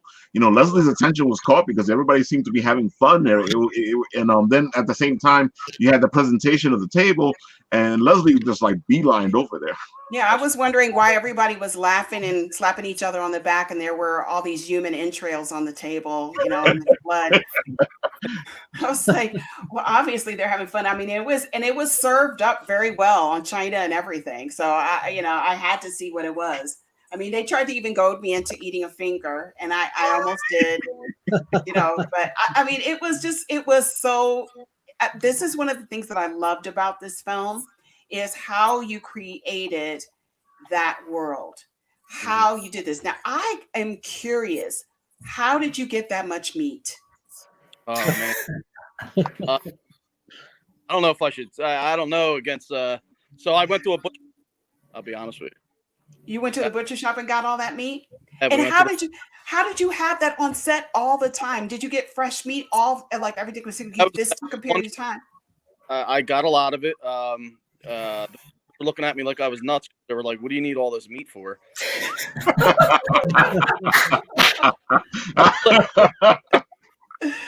But no, I think I got. I want to say 15 to 20 pounds worth of meat, and it lasted that one night that we shot these guys' scene here, the Cannibal Scene. I had it on, but it was tricky because you didn't want it to go bad. Yeah. And you're feeding, they're eating it. So, you're sweating as a filmmaker because you don't know if somebody's going to go home with food poisoning or. Oh my gosh. Wow. Wow. So, there's a lot going on there. And then you're also using a restaurant's grill, and you're putting all this stuff on the grill, and they had to serve people the next day. I was sweating for those 2 days. Wow. Yeah. That's a lot to take into consideration. Yeah. You gamble when you do this kind of thing because you're messing with food. So. Yeah. I was wondering how you kept it, fresh. Right. It still looked very bloody, through all the filming. I was like, how does he do that? Because it tends to turn brown after a while, and it smells. It goes rancid. So you were trying to figure out, it's like, how did they do this? How did they do this? Gross. We ate fast. You ate it very quickly. You all looked like you were really enjoying it. You don't did. Watcher, you worry. didn't have to eat it though. You just only had to observe. No, I didn't have to eat them, but it looked really yummy. Really, to be honest with you, it smelled really good. And I should point out that another scene we shot later that was later in the film. It was another scene that we shot. The one with the blender when he's working the blender. Yes. Mario's meatballs are mother's meatballs are the prop. Oh my gosh! Oh my gosh! Mario's mom's meatballs in that scene that we were eating in the long table there, and yeah, it was good. Yeah, Good meatballs. that was our gravy too, which is primo. That's real Gravy. good. Yeah, her gravy, man, mom's gravy. Yeah. But it was purified gravy and meatballs, huh? Yeah. Oh man! Oh goodness! Little prop secret there. So, Okay, yeah, but definitely I didn't know it. I mean, it was effective. I wouldn't even know. It still is disgusting to think that it was purified meatballs and sauce. So it's just like, no, thank you. So, Mario, one thing that people don't know about you is that you actually have like a little bit of celebrityism. You actually, even not only do you create this content, but you actually had something happen. So Ralph and I have been talking about this today. The more that I find this content, the more that I do this type of content, the more creepy stuff happens in my house. Mm-hmm. So I wanted to tell them, and we're going to get back to the cast too, because I do want to talk to you all about it. But a lot of people don't know that you experienced something in your own home and that you were on Ghost Nation. Yep. That your home, everybody, the kids, everybody, the whole family was on Ghost Nation. Yes. I watched the episode, and I was like, oh man, I because I know you all and I love you all. I was just like, oh, this is just like killing me to know this. What actually happened here? Because I want the audience to kind of know. That's okay. Go ahead. So what happened? Like the backstory to this, or yeah, what's the backstory? So we bought the house like 4 years ago. My wife and my stepdaughter started hearing things in the house, and then it progressed to like them seeing things in the house, and then it progressed to like my son, who was like 2 or 3 at the time. He's like 2. He started seeing it. And then I never witnessed any of this stuff before, ghost wise or anything, and I believed in it, but I never saw anything. And then I saw something, and then I was like, all right, so we got to call some ghost hunters in here. We called the local ghost hunter, and they came and they picked up all kinds of activity, and then they called in the Travel Channel, the ghost hunters, the real guys, and they came in and they did an episode. They chose us, and that's how it happened. Wow, unbelievable. So what was I saw the end results, but the audience, they did get some content and everything. Some of the things that happened to your daughter were just crazy. Yeah, and it is. And they said it was due to high EMF, which is electromagnetic field. Yeah, and so basically what I can describe that as is like, you ever see like the street lights, and bugs will attract to the street lights. Mm-hmm. Spirits will attract to like high electromagnetic. Yeah. Or attracting to our house. Mm-hmm. Wow. So but you all have since moved, or are you still there? Still here. You're still. So how's the activity been lately? It slowed down for a while. It's still pretty slow, but here and there they'll pick some stuff up. Still, it's not completely gone. Wow. So, whenever I'm writing, it comes, it feeds off that dark energy. It's crazy. I've heard that before. I've seen because I watch a lot of the ghost hunting shows, and there's been a couple of shows where it's some writer writing, and all of a sudden the activity just picks up. Right. And that's what it is. It's like, because it's like, it's dark energy that they look for, they feed off of. And I don't believe this stuff. Trust me, man. I'm not like some conspiracy theorist with ghosts and all, but I witnessed it in my house. So it's crazy. Well, I believe it. So, because I've actually been experiencing it. I definitely have to do what you call I have to do like a smudge of my house and everything. So when I'm doing research for the tingling tea, some of the stuff that I come up across, up against, it gives me a certain feeling, a vibe. And of Right. course, that's energy being emitted, and then I'm just having like really strange things. And then I have cats. I have, don't judge me, I have 5 cats. And, there's a story behind that. But, my cats will be looking off into the air somewhere. And I'm like, what are you looking at? Just the strangest things Yeah. occur as a result of this, content. Well, I'm glad a lot of it has kind of slowed down. I mean, have you had offers to come in and do more research on the house? No, but I get a lot of people driving by trying to look at our house. Constantly. Yeah. Cul-de-sac too, so like we know what cars go down our road because it's a small cul-de-sac. And it's Yeah. coming down, like creeping, looking at the house, and it gets like, but Kind no. of. They said that they would come back if we started getting more activity, but it's been slow. Wow. It's kind of yeah. similar to what happens when the Amityville Horror House here in Long Island. Right. Yeah, people are just looking at that too. Is that my mic doing that? Do you hear that feedback? No. Okay. So I hear it. hear it. I'm not sure why that is. So let's just go on a little bit further. What are you working on now? Because I know that you are working on something new. Mm-hmm. Tell us a little bit about that. Yeah. So from Human Hibachi, I was at the New Jersey Horror Con, and I don't know, you might have seen him, but his name's Mick Strong. He was signing autographs there back in that side room. Mm-hmm. He worked on, he was a production designer on the Nightmare on Elm Street, Candyman, all the big, horror films of the 80s and 90s, Texas Chainsaw Massacre. I presented him the screenplay, The House in the Pines, the one I wrote over the pandemic, and he attached himself. He wanted to direct it, so which is awesome. I mean, that was a big little break. Yeah. So, he attached the special effects guy from Nightmare on Elm Street on it. So that's really starting to take off. So that is my next project. We're looking to shoot that in the summer next year. Yeah. Great. Oh my gosh, I can't wait. Well, if you need anybody actors wise, I got you. So Jeff and Wataru, what are you all working on? I think you need to unmute yourself too. I am actually not really working on any project at this point. You're auditioning still though? Are they having you do like your own auditions? I know that's kind of what they've been having me do. Yeah, there are some, small projects like, like a doctor's role for new medicines, for internal, like a video, things like that. But no, short film or in a feature film now. I'm kind of taking it easy with myself, just taking care of myself until I feel safe enough to move forward. I understand that completely. Yeah. Do you feel like this is going to be always your genre, that you're going to always just do horror?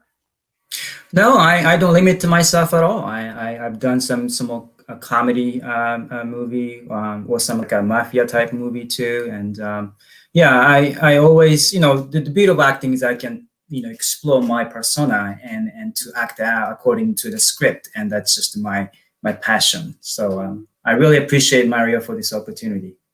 Wow. Yeah. I mean, you were excellent in the role. You really played it very well. Mm-hmm. I mean, I think that he was like the straight man through the whole story, Human Hibachi. So it was very effective, I have to say.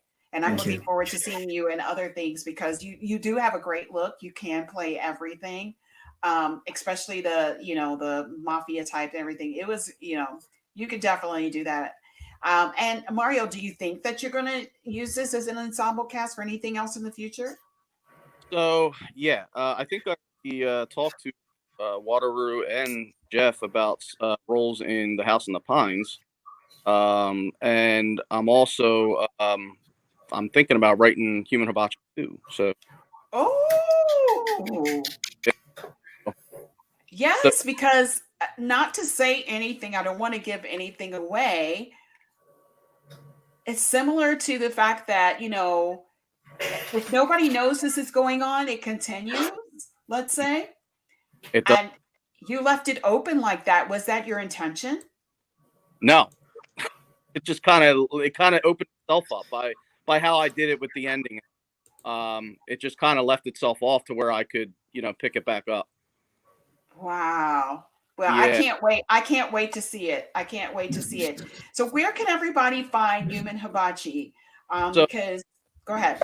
Yeah, so I'm literally Amazon didn't accept it for some of the stuff that's in it. Obviously, the scene we were talking.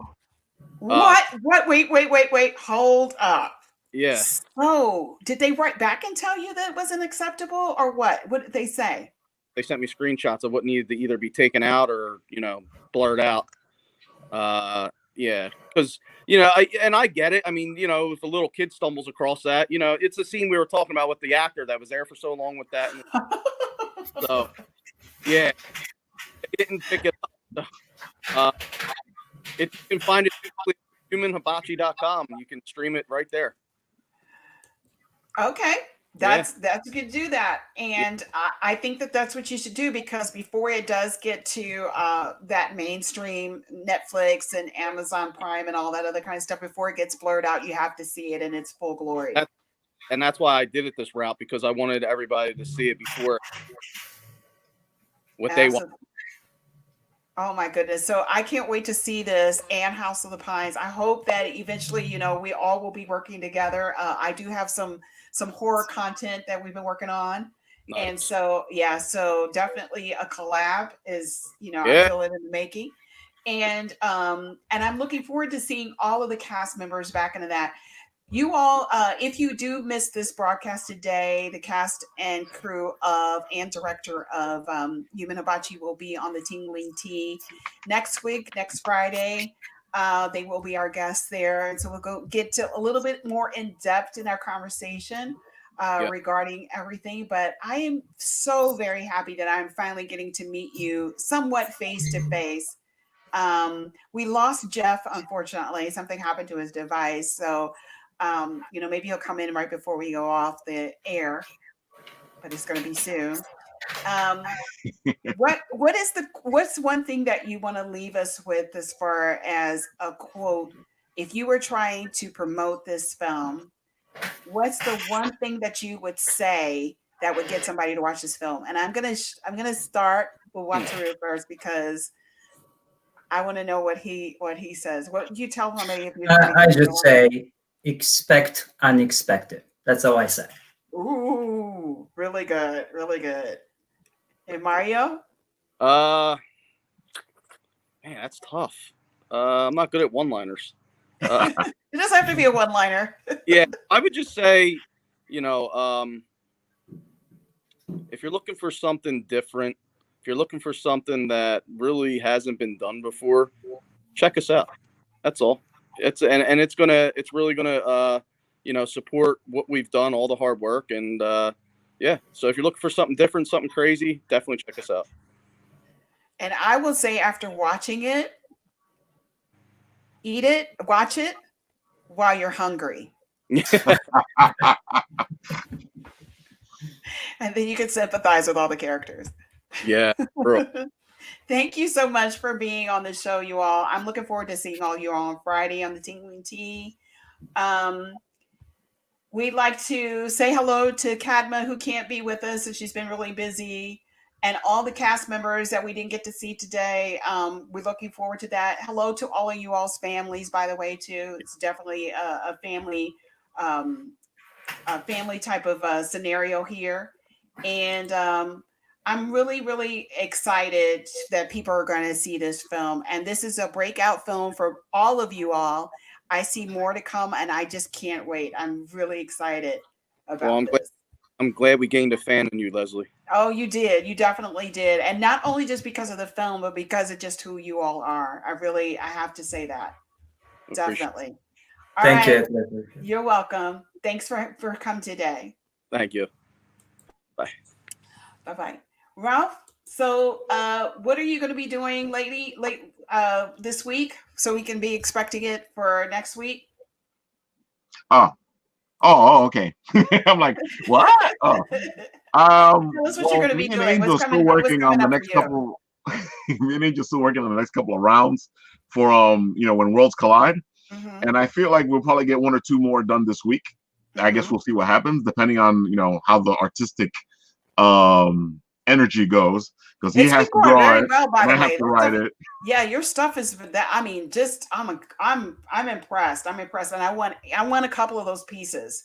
I really do. Oh my God, they're beautiful. They're amazing pieces. I can't. He always surprises me because he completely surprised me with the Nick Fury and Snake one. I didn't see him going in that direction with it. Wow, unbelievable, unbelievable. And me, I guess you're gonna see me next week on the Tingly Tea on Friday, Saturday here with the Bitten Apple TV, and Sunday this week in Pop Culture or Evil Comics, hopefully with Hash if he's feeling better. Um, Also, I'd like to say that if you are looking for holiday products, I am selling the Body Shop right now, so you can go online, go on my Facebook or Instagram and look for Body Shop by Les. That's Body Shop BYLES. And look for all of your holiday products there. I mean, right now, if you are a fan of any lotions, facial creams, any of that kind of stuff, cosmetics, you will definitely appreciate what the Body Shop has to offer. And if So you it's guys are been, looking for some stuff of Les talking about it, we actually put the video up on the Bitten Apple, so you guys can check it out. yeah, and I also would like you all to go and look at some of our old videos. You know, if you're missing the cons right now, if you're missing being in the environment, go and look at and check out some of the old videos. Like and subscribe and comment on the Bitten Apple TV. We'd like to hear from our fans out there. We appreciate everybody, and we love you, and we'll see you. One last thing, Les. Yes, go ahead. We actually know that next week we will have DJ. Show off. There you go, DJ Show Enough, Show and off. we will Show have off. DJ Show Ben off. Goldsmith from. Oh, my mind is completely lost today. Go eat breakfast. Go eat. Exactly. Yeah, I think definitely. we've been on for too long. No, I mean we have this much time. We have a little time to fudge with, but yeah. So next week we are going to have some really fantastic guests, and like always, we would we will like to see you back here next Saturday at 1 o'clock Eastern Standard Time. Take care, everybody.